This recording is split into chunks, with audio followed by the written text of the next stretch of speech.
kulanti waxaan u wanaagsan daawadayaal ku soo dhawaada barnaamijka wacyiga siyaasadda oo hadahan oo kale aad ka daawataan muqbayaha CNN barnaamijku maanta waa xiiso badan yahay waxaa marti ugu ah Maxamed Yuusuf Aw Daahir oo ku magac dheer Marsheeye musharax madaxweyne Jubbaland mudane ku soo dhaw CNN wad maasantahay waanu kaaga mahad celinaynaa waqtiga aad nasiisay mar labaad iyo mar saddexaad iyo mar koowaadba mudane bal wax yar waxaad noo kormartaa Maxamed Yuusuf Aw Daahir waa kuma Maxamed Yuusuf Aw Daahir waa nin Soomaaliyeed oo reer Jubbaland ah waxaan ku dhashay miyiga magaalada Bu'aale waxaan anigoo 2 sano jir ayaan degmada Baardheer u wareegnay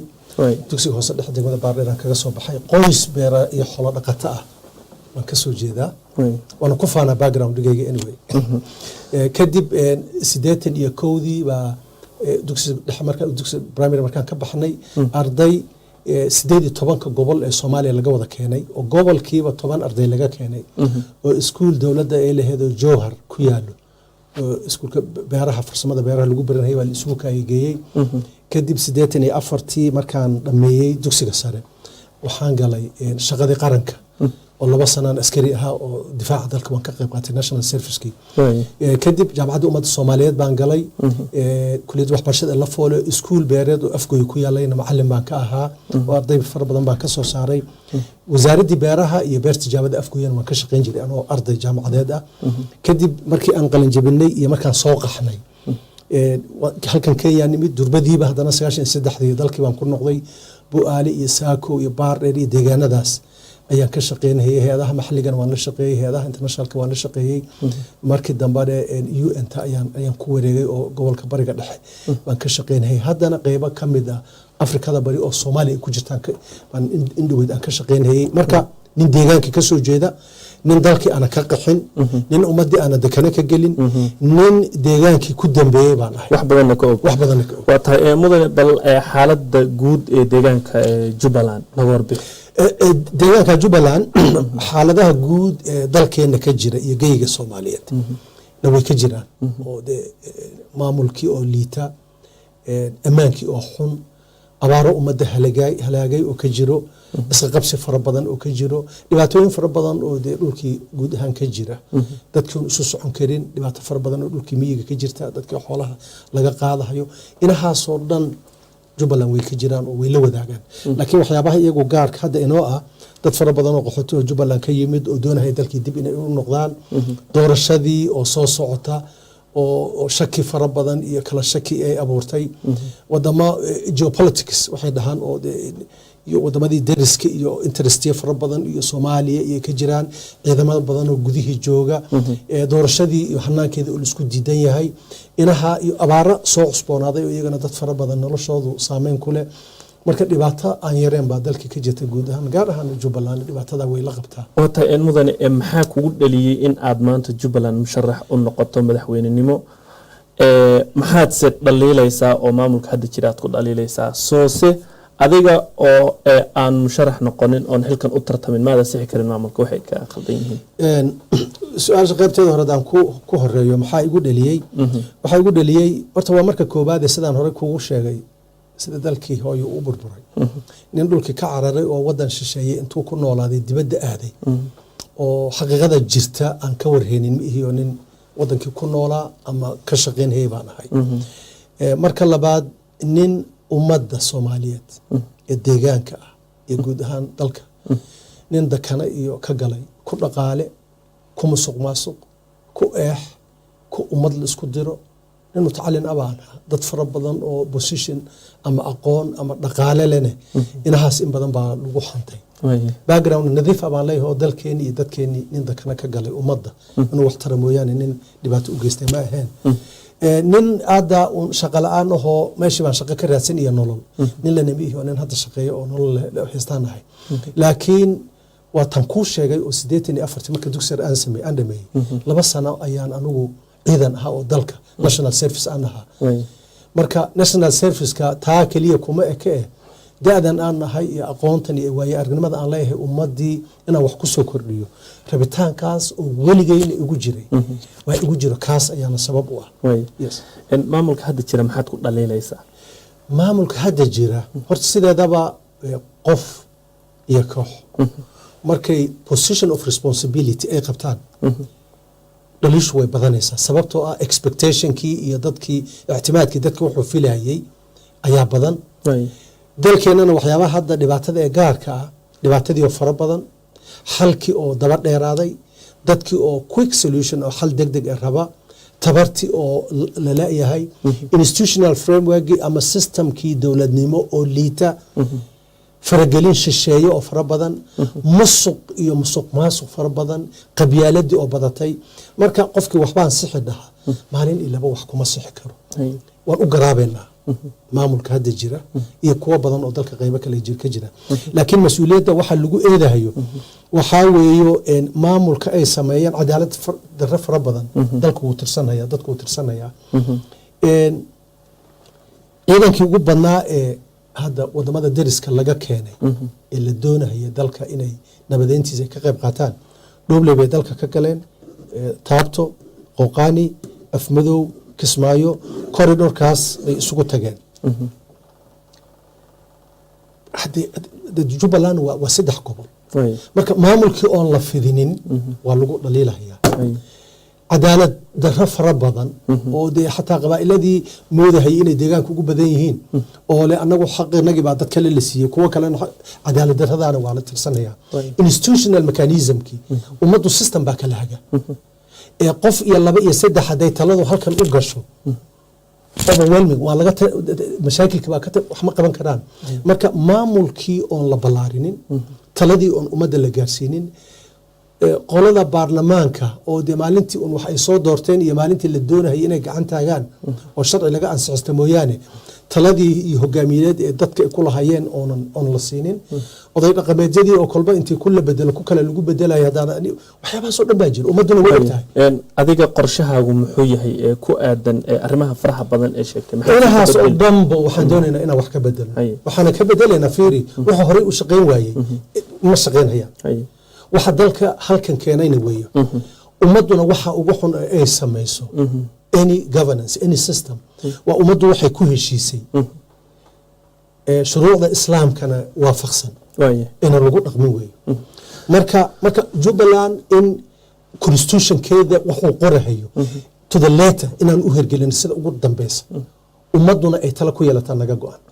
maamulka magaalada Kismaayo pressure waa ka batay cid walba isugu timid shaqaale loo soo raadsaday dhaqaale ma jiro dadku inay isku taagan yahay waxaan doonaynaa number 1 maamulka inaan ballaarino oo degmo iyo tuulo iyo meel walba la gaarsiiyo laakiin maamulka laftirkoodu waxay leeyihiin arintan aad hadda ka dhawaajisay oo nabadeynta oo kale iyo in la qabto deegaano hor leh annaka ma lihin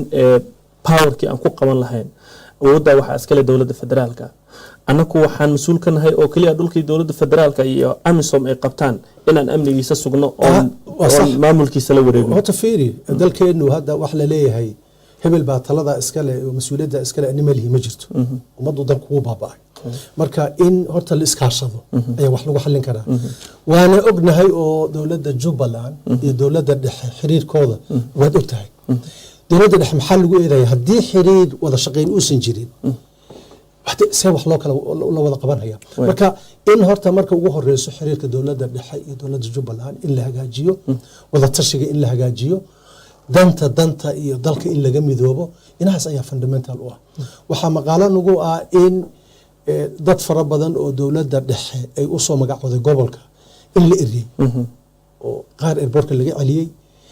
ciidamo isku dhaf in la sameeyo la damco dawladda goboleedka inay diiday anagu ma ogin laakiin sababaha maamulku waxay sheegeen in saraakiisha laga celiyo garoonka qaab khaldan markii hore lagu soo magacaabay oo iyagoo maamulkii wax tala la sameeynin ciidankii markii hore sii joogay iyo taliyaashii sii joogayna aan wax tala la yeelan in la soo magacaabo taa waxay ku suuroobi kartaa horta in la tasto dawladda dhexe iyo ay tastaan oo talada hoos isugu dhigo way ku suuroobi midda kale conceptigan qofka markii la soo magacaabo ama markii uu maamulka uu wax ka sheego in la tarxiilo arinta iyada arin waxa weeyo ummadda qalbi jab ku ah waa arin ummadda Soomaaliyeed aan u qalmin weey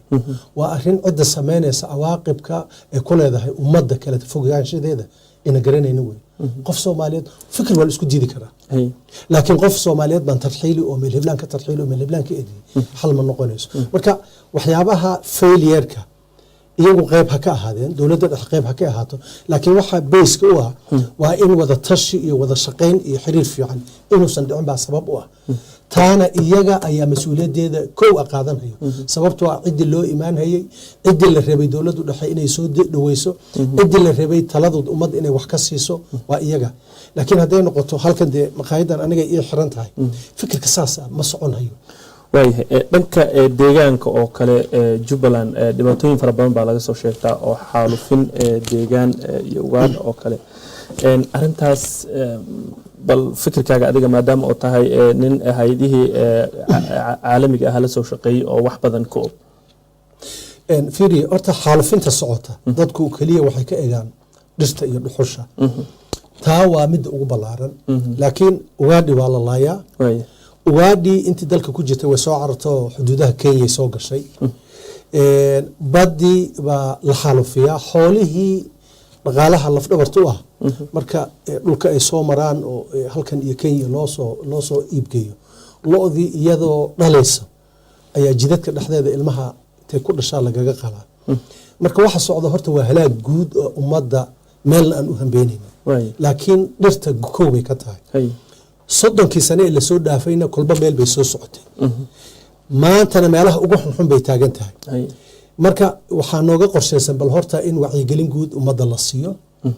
ganacsatada ka shaqeysa arrintan ee lacagaha ka sameeya dowladda inay la xisaabtanto inay miis isugu keento inay u sheegto dembiga ummadda ay ka galeen kii hore in la cafinhayo laakiin maanta wixii ka dambeeya in ninka iyo ninka qofka dilay in isku si loo arkayo dekanaha yaryar ee ka dhoofto in ciidamo la geeyo dhalinyarada gubta dad baa ilaa xamar ka imaada ilaa gobolada dhexe ka yimaada kaliya kuwa reer Jubbaland ma aha laakiin dhuxushan xagee laga soo guraa waxaan ognahay maamulka waxa gacantiisa ku jira inay deegaamadu yar yihiin oo xataa dadkan dhaliila ay ku dhaliilaan 5 kilomitir oo kaliya xagee laga soo guraa ma waxaad ka wadaa al-shabaab iyo dowladda federaalka linkii leeyihiin dhulka miyiga baa laga soo guraa dhulka miyiga ama dowlad ha haysato ama cid kale ha geysato dhirtu magaalada kama baxday dhulka miyiga ah baa laga soo guraa yaa soo gura maamulka soo gura maamulka baa intuu is organize garay gurahaya manihin laakiin shacabkii baa gurahaya dhalinyaro gurayso ganacsataa gurayso dad dambiileela baa gurahayo dhuxusha marka la soo gurana cirka ma aadee dhul bay soo martaa magaalada timaada maamulku og yahay leeda maamulka waa inuu og yahay haduusan ogeyn mas'uuli inuu ogaan waayo ayaa khalad ah magaalada Kismaayo laga dhoofiyaa oo habeenkii baa dekada laga raraa sida war ku heeno buur gaabo dekada la dhaho way xarumo waaweyn ku leedahay bara way ku leedahay marka meel kasta dhulka miyiga ee jubbooyinka ilaa geedo jubbada dhexe jubbada hoose geedo ilaa iyo jilib dhulka miyiga ah ee dhirta quraca iyo galoolka iyo ka baqan saxa dhulka baa laga guraya waana la xalufinaya wax la qarin hayana ma aha satellite imagery-ga hadaad Google hadaad gasho oo Soomaaliya charcoal dhuxusha la guray Soomaaliya waxaad ka helaysaa satellite-kii oo daqiiqad sheegayo inta geed ee la guro iyo dhulka sida u xaalafayo midabkiisu isu bedelayo marka wax la qarin kara ma aha waa fact jaayahay maamulka arrintan ma la isdhihi karaa shaqo abuur iyo dadkii ay u shaqo abuur hayaan bay u sameynayaan oo dhuxush u joojinayeen adiga se haddii la bedelo oo dhuxushi la dhaxlo joojiyo dad fara badan oo kun ku dhawaad ah ka shaqeysto bedelkooda maxaad ugu talagashay fiiri haddii maamulka waagi kulliba hadda pressure fara badan baa dowladda baa shuruuc ka soo saartay international community baa ka hadlaysa gobolka qudhigiisa wuu ka hadlayaa haddii markii hore iyagu ay u arkayeen xal iyo dhaqaale in laga helo arrintaa iyada ah arrin waxaa weeyo dembi ummadda iyo dalka laga galay inay ahayd hadday moodahayeen inay shaqo abuureyso shaqo ma abuureyse waxaa weeye maanta adiga intaan qada ku siiyo banaanka markaan ka u baxdana inaan ku dilo waxaa weeye kumaana noolaynin shaqo dhalinyaro 3 iyo 4 loo abuuray mustaqbalkii ummadda iyo jiritaankii ummadda lagu baabi'iyey weeye waana tala xumo xalna ma aha taa iyada marka cid kastoo sameysay cid kastoo gacan ku siisay cid kastoo ka aamustay cid kastoo mas'uuliyadeeda gudan weyday oo maamulka koow uu ka yahay arrintaa way ku khaldan yihiin marka eed inaan si daba taagnaana ma aha maxaa xal aweeyo xalku waxaa weeye dekadaha bahasha ay ka dhoofto iyo habeenkii la rarahayo in la joojiyo number 1 meelaha bakhaarada ay ku leedahay in lala wareego ganacsatada la yaqaano ee magaalooyinka joogo ee hebel iyo hebel iyo hebel lale ee lacagaha intay magaalada ka diraan u dirahay miyiga ee dhalinyarada soo gura dhahayo ummadda inay la xisaabtanto dowladda dhexe iyo dowlad goboleedka inay iska kaashadaan international community-ga og arintan inay arin faldambiyeed mujtamac noloshiisa lagu baabi'in haya ay tahay in lala shaqeeyo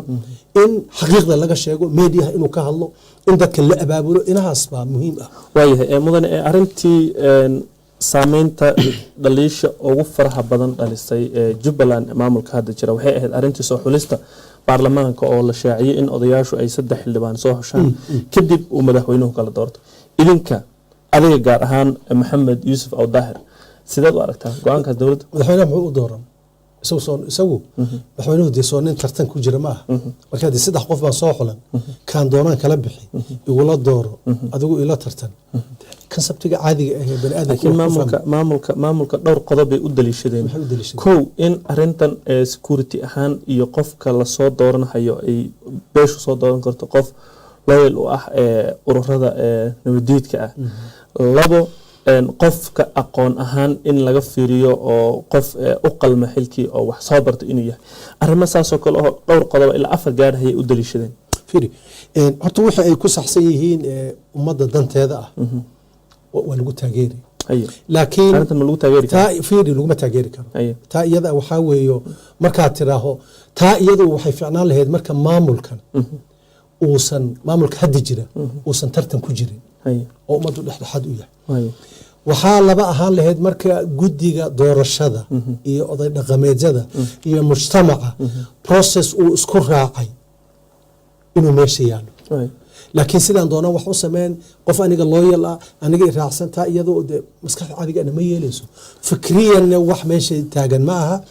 ammaankana taladu dalka ummaddu dadka way ka dhaxaysaa tala la maroorsaday oo aniga yeeli yiri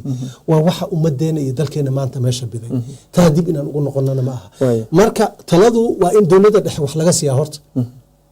inaha hadda aad sheegayso ee riskiga ah dowladda dhexe rol bay ku leedahay oday dhaqameedyada rol bay ku leeyihiin idaacadaha iyo meediyaha rol bay ku leeyihiin laakiin haddii qof iyo koox oo waxay iska samaysatay wax feer ah ummadda uma waaye haddii ay maamulka hadda jira ka tanaasuli waayeen oo ay ku adkaystaan doorasho in saa lagu galo musharaxiinta qaarkood aad bay uga hadleen oo qaarkood waxay dheen doorashada meel kismaayo ka baxsan lagu qabanaya baar dheer iyo deegaano kale lagu qabanaya arrinkaas adigu sidoo aragtaa haddii tanaasuli aad tilaabadaada kula gudboon maxay tahay fiiri horta doorashadu in kismaayo laga raro oo meelo kale la geeyo annagu xal degdeg uma aragno sababtoo ah frictionkiina way sii xoojinaysaa cleavage kala burbur baana dhaxay koox baa is abaabushay ama dowladda waxa ku xidhada meel kale ku xidhadeen meel hiblay tageen doorasho qabsadeen kooxdan hadda joogta marka taa iyadu ah ragaadku bay fogeen ummadii baa is siin wax la dhisay ee ummadda ka dhaxay waa weeqmi anagu taa xal uma aragno ishuga 3 qof waxaan u sheegaynaa 3 qof macquul ma ah aqliyan bay macquul u ahayn ummadii baa ka qaylinaysa dowladda dhexaan ogoleen oday dhaqameedyadii baan ogoleen marka weydka intaasoo dhan ay leeyihiin culayska intaa ay leeyihiin iyo go-aanka maamulka keligii uu leeyahay marka la isbarbardhigo intaasaa ka badan hadday ka dhiga adeegaan marka maxay inay la gudboon wallaahi kolleyba waa arrin ummadda u taalo laakiin aniga shakhsiyan anigu doorasho aanan u arko in manipulation la sameeyey oo sidii la rabo qof iyo koox ay wax u sameynayaan waqti fara badan inaan isaga lumin uma arko sababtoo ah wax ummad fiiri xal baan doonaynaa marka ma waxaad ka wadaa haddii ay maamulku arrintaa ku dhaga adeegan doorashada kama qayb qaadanayaan waxaan leenahay guddi waxaan leenahay musharaxiin ah oo aniga aan ka mid ah oo isbedel doon ah iyagaasaan talada kula noqonaynaa go-aan midaysan baana ka soo saaraynaa guddiga waxaan rabaa inaan wax ka ogaado guddiga musharaxiinta isbedel doonka maxay yihiin fiiri guddiga horta waxaan leenahay oo mar dhow aan samaysanay spokesperson qof afhayeen ah marka aniga hadda position aan kaga hadlo iyaga ma qabo anigu member baan ka ahay kulliba sida ugu dhaqsaha badan waxaad arki doontaan structure-kii iyo qofka afhayeenka ah laakiin waxyaabo dhowr qodob baan ka midaysanahay fikirka iyo siyaasadda waan ku kala duwanahay maybe waxaan ka midaysanahay ummadda waxa la dhisay meeshay maanta taagan tahay meel ka wanaagsan in loo dhaqaajiyo maamulka hadda jirana lagaga takhaluso sokadeed ha laga takhaluso ma dhahayo in isbedel cadaalad ku dhisan inuu imaado in doorasho xor ah oo ubadka iyo dhalinyarada sidaadoo kale ah u noqota rajo gelisa inuu dhaco in wixii la dhisay aanan la burburinin in tala wadaag la noqdo in hadduu alla kuu roon yahay anagu waxyaabaha aan rabno waxyaabahaas ka mid waayahay mudan musharaxiintan faraha badan ee hadda qaarkood ay ku midaysan yihiin golaha isbedel doonka qaarkood waxaa lagu dhaliilaa in ay dad kale ay dabada ka wadaan oo sida dowladda federaalka ay wadato ama dowlado kale ay wataan ama hay-ado dad danaha Jubbaland cadow ku ah in ay wataan arrinkaas adigu dadkaas ka mid ma tahay fiir horta intaan ku sheegin inaan ka mid ahay in kale waxaa weeyo doorasho markay dhacayso xataa wadamada hore u maray waa iska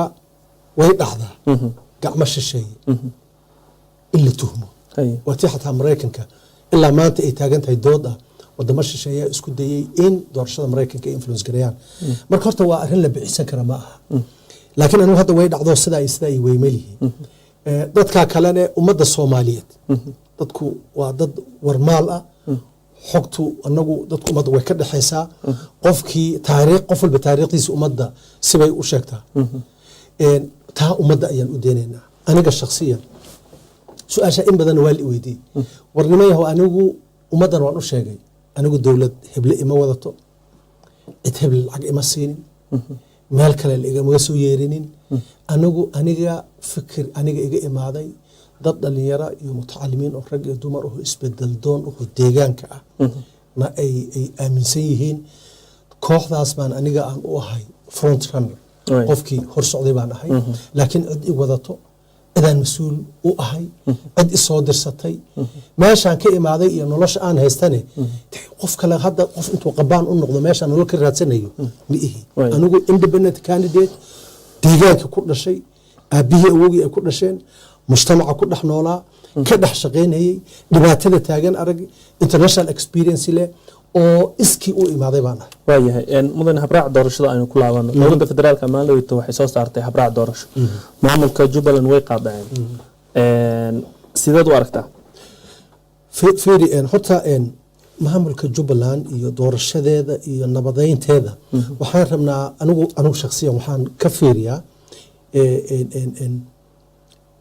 broad framework good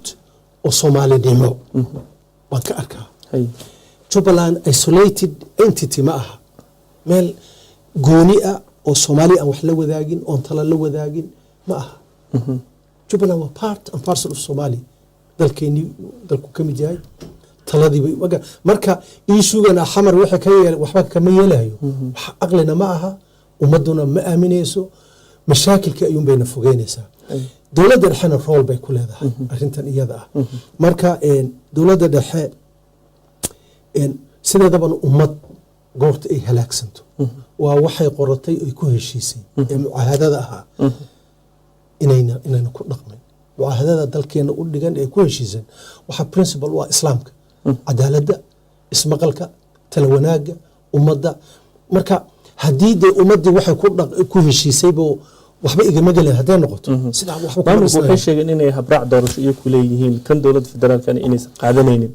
idinka hadda habraac kasta idinka hadda waxaan ku khasban kan Jubbaland inaad qaadataan habraac kasta oo siyaasadeed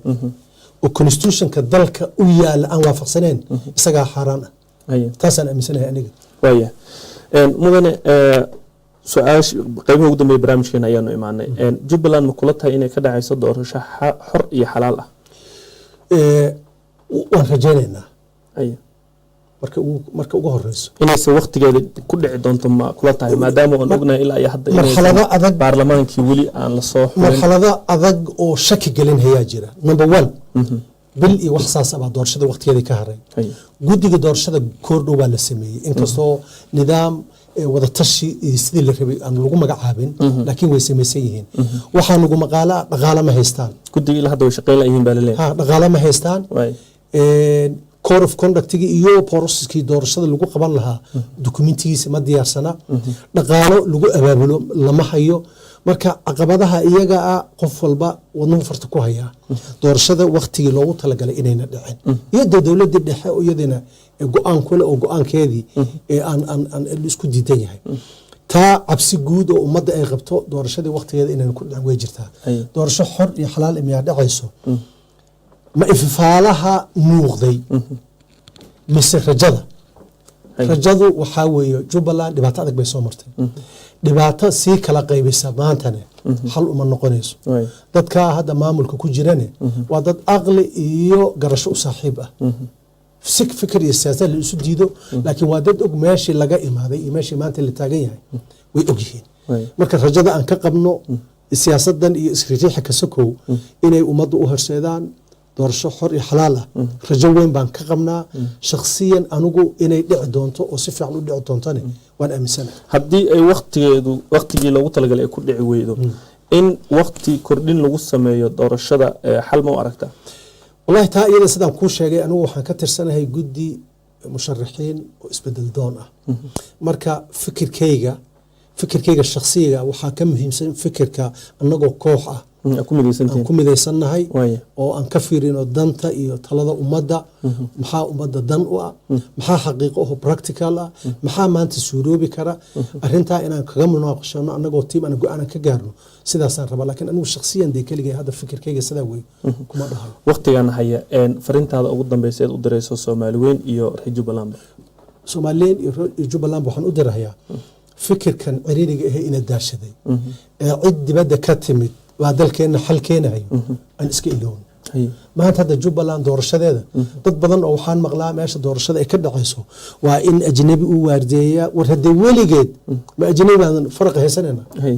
ajnabi farq ma haysanayna ummaddu waa inay iyadu tashataa midnimada dalka waa inaan u istaagnaa